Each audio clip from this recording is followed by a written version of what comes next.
the darkness, in the hard times, in the times of difficulty. So certainly we don't enjoy suffering, and we don't want to go through things like that. And yet there's a fellowship of suffering that is clearly taught in the New Testament that has to do with fellowship with Christ. Well, in Luke chapter 22, verse 35, that's where we're going to start today. We've had the Passover. Jesus has gone through the Seder. He's converted it into an understanding of the new covenant, which is in His blood. That He is going to be the sacrificial lamb. That there's going to be a whole new thing that's going to happen. No longer is it going to be the same old wine in the old wineskins, but there's going to be a new wine, a new belief, a new understanding. And so as you get to this place, He's speaking to them and He says, look, guys, do you remember I was always sufficient? Sovereignly I worked in your situation as you read that passage. You never lacked anything, even though I told you, don't take anything with you. Did you ever lack a thing? And what was their response? No, nothing. Never lacked a thing. But now, Jesus says, whoever has a money belt is to take it along. Likewise also a bag. Whoever has a sword is to sell his coat and to buy one. And we look at this passage and we go, where did Luke get that? And yet Jesus is transitioning. If you have a MacArthur Study Bible, I encourage you to read the notes on this passage. He is transitioning things for them to understand that even though God is going to be with them in all of their missionary journeys and all the things that are happening, they are now personally involved in the preparation and the security of those things. Now the sword, in that particular presentation Jesus is talking about, is not what you think about that the Romans carried big gold, thing, or your visions of the knights of the Round Table in England or something. It was actually a dagger, and it was considered a small sword. It was for hand-to-hand combat, but mostly as a defensive weapon. And that is what Jesus was really pointing to. He's helping them to understand now there's going to be a need for you to be involved in your own provision and for you to be involved in your own protection to a certain extent. Well, as we often usually we get very literal with these things that Jesus is saying. And so they get looking around, oh, yeah, here's two swords. And they missed the point at that moment that Jesus was talking about a whole transition of ministry and what their future experience was going to be like. That they were going to face hard times.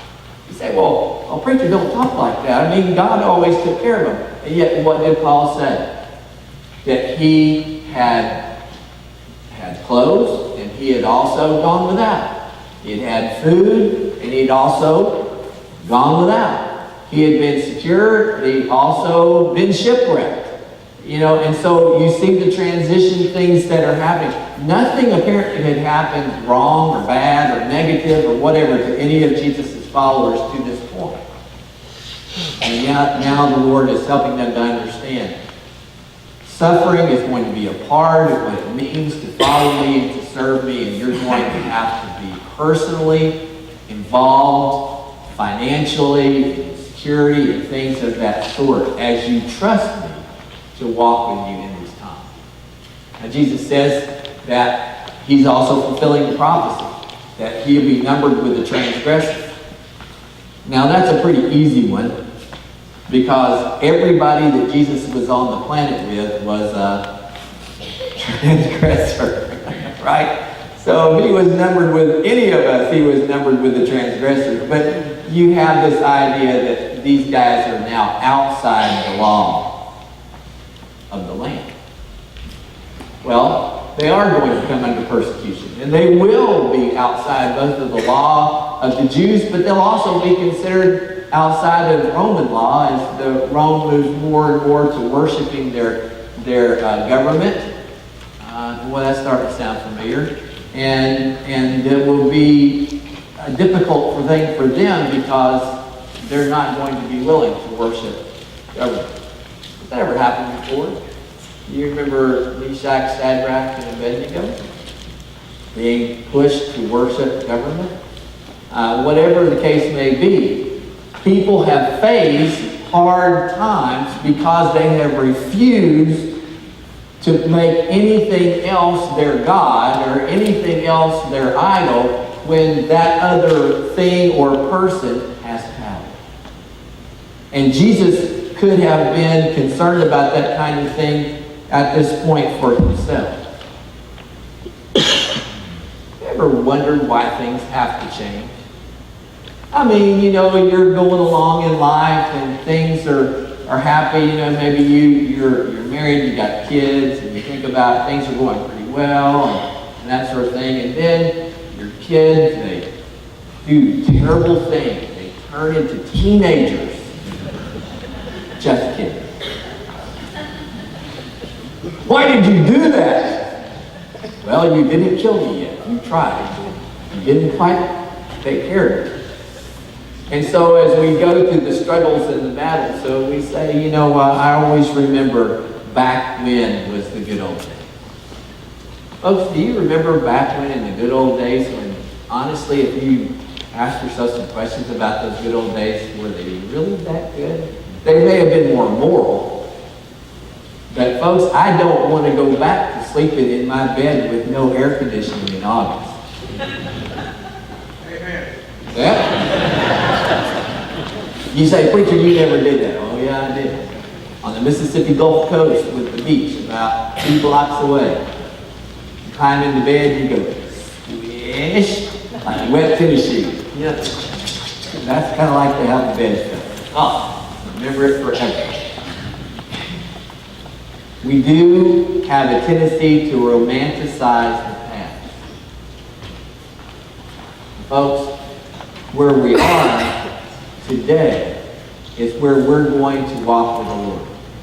We can't walk with the Lord in the past. We can hope that we're going to walk with the Lord in the future. Certainly Peter thought that he was. But we have to deal with the things of today. And so if you're in the light today, then you need to be trying to take in and to understand all of the truth of the Word of God so that when the dark times come, you don't have to figure it out. Any of you in military service, any of you in police officers, firemen, any kind of job that requires you to do something on an emergency basis, first responders of all kinds, medical personnel, nurses, doctors, you have a situation where you have this body of knowledge, but until you are confronted by a situation, you really don't know how you're going to respond. Amen.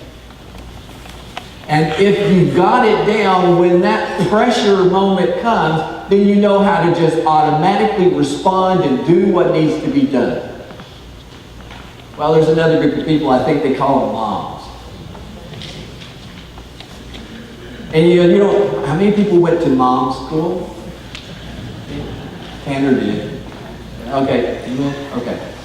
So when you have this, there's no specific training, you're just watching other moms, but then the first time that baby's sick, and the first time this happens, and the first time that happens, and you're dealing with it. Folks, being a Christian is going to be the same way. We're going to have to be diligently in the Word of God, diligently walking with the Lord, loving Him with our whole heart, so that when we face difficult times, there's not a, oh God, what do I do now? We were on a trip to go skiing in Colorado, youth ministry in Nederland. And at that time, I had a CDL, so I could drive the bus, but I wasn't driving the bus at this particular time. I mean, if you remember, you're coming up from Denver and you get to the Eisenhower Tunnel. Anybody recognize that? Okay. You'll notice when you get to that tunnel that there are a lot of signs that start talking about what the grade is going to be out the other side. Now, I don't know, the bus driver that we had at the time, also a church member, very experienced driver, drove for the fire department and that sort of thing. I don't know if he thought that was great, as in you got an A or B or just what, but apparently he wasn't really paying attention. And so when we got out the other side of that tunnel, and there's nothing but down until you get to the ski area. And off we went. And I realized that I started smelling brake pads. This wasn't good. I got up and I went close to where he was. And he said, I think I'm going to have to hit the gravel. Anybody involved with truckers, you know what that is. What do I do now? And I'm thinking, if we had read all those signs back there, if we had taken those signs as literally true, that we needed to downshift this bus back there. We needed to get over on the right. We needed to go slow. We needed to believe that what we had been told was absolutely true. We wouldn't find ourselves now going out of control. So, what the Lord put in my mind came out my mouth. And fortunately, it was clean.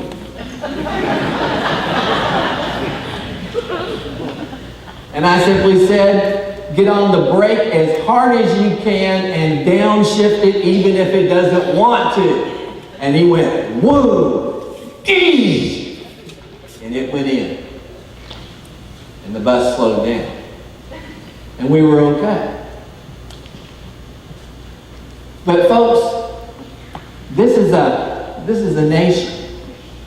And it's hard to jump on the brake and just jam it into a lower gear. But if we're going to live out what we've learned in the light in these dark times, we're going to have to say, now is the opportunity for me to do something. I'm going to be a part of making a difference. I'm going to get involved in the situation. I'm going to help jump on the brake. Even if they call me a hater, I'm going to help change the direction, change the gear of the situation, because if someone doesn't do something, we're going to run this thing up the road and off into the gravel, and there we're going to stay, hopefully right side up, but dead in our tracks. Well, as Jesus is dealing with this kind of thing that's coming, we ask ourselves the question, why do things have to change? I mean, the Passover celebration, it was great. And yet, Jesus kind of freaked them all out when he started changing it and talking about, this is my body.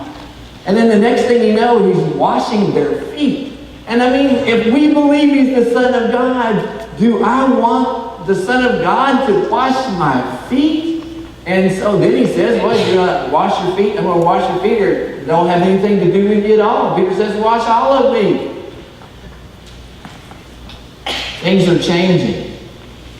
They acknowledged Jesus' sovereign provision for them in the past as they had gone out to minister. But now Jesus is changing things. And as things change, we grow uncomfortable. We always have. I think we always will. Well, verse 39.